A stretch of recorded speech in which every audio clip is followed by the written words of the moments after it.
தமிழகத்தில் 75 ரயில் நிலையங்கள் மத்திய அரசின் திட்டம் மூலம் மேம்படுத்தப்பட்டு வருவதாக மத்திய தகவல் மற்றும் ஒலிபரப்புத்துறை இணையமைச்சர் எல் முருகன் தெரிவித்துள்ளார். மேட்டுப்பாளையம் ரயில் நிலையத்தில் நடைபெற்று வரும் பணிகளை இன்று அவர் ஆய்வு மேற்கொண்டார்.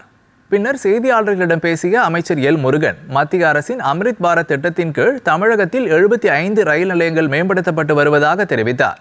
குறிப்பாக சென்னை எழும்பூர் ரயில் நிலையம், விமான நிலையம் போன்ற தரத்துடன் 800 கோடி ரூபாய் மதிப்பீட்டில் மேம்படுத்தப்பட்டுள்ளதாகவும் அவர் குறிப்பிட்டார்.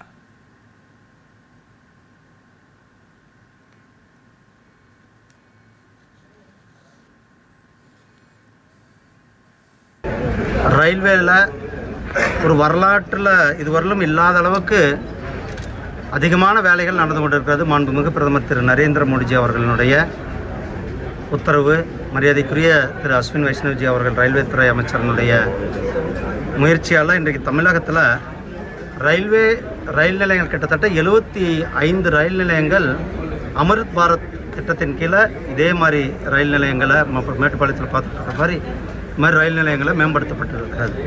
குறிப்பாக சென்னை எழும்பூரில் கிட்டத்தட்ட 800 கோடி ரூபாய் செலவில் இந்த சென்னை எழும்பூர் ரயில் நிலையமானது ஒரு சர்வதேச தரத்தில் விமான நிலையங்களுக்கு இணையான ஒரு ரயில்வே நிலையமாக இந்த ரயில்வே நிலையம் கொடுத்துருக்கோம். அதே மாதிரி ராமேஸ்வரம், அதே மாதிரி மதுரை, இது மாதிரி கன்னியாகுமரி, இந்த கோயம்புத்தூர் ரயில் நிலையம், சேலம் ரயில் நிலையம், காட்பாடி ரயில் நிலையம், இப்படி இந்த ரயில் நிலையங்கள் எல்லாம் கூட பெரிய அளவில் இந்த ரயில் நிலையங்கள் மேம்படுத்தப்பட்டிருக்கிறது.